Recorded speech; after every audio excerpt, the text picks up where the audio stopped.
বিসমিল্লাহির রহমানির রহিম।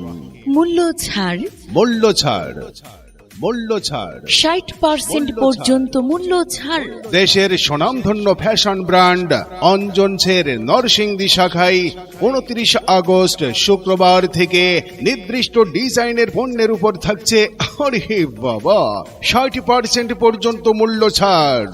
60% পর্যন্ত মূল্য ছাড়। 60% পর্যন্ত মূল্য ছাড়। এখানে পাবেন ছেলেদের পাঞ্জাবি, কোটি, শার্ট, টি শার্ট ও ফতুয়া। মেয়েদের জন্য পাবেন সালোয়ার কামিজ, টপস, ফতুয়া ও রং বেরঙের শাড়ি। এছাড়াও ছোট্ট সোনামণিদের জন্য রয়েছে আরে বাবা রং বেরঙের বাহারি বাহারি ডিজাইনের punjabi, shirt, T shirt, pant, frock, ফতুয়া ও সালোয়ার কামিজ। অতিসবে ও প্রতিদিনে ভিন্ন মাত্রা আনতে দেরি না করে চলে আসুন হেমন্দ্র সাহার মোড়ে পোস্ট অফিসের পাশে অবস্থিত অঞ্জনস নরসিংদী শাখায়। অঞ্জনস নরসিংদী শাখার পক্ষ থেকে আপনাদের সবাইকে জানাই প্রাণ ঢালা শুভেচ্ছা সহ অভিনন্দন।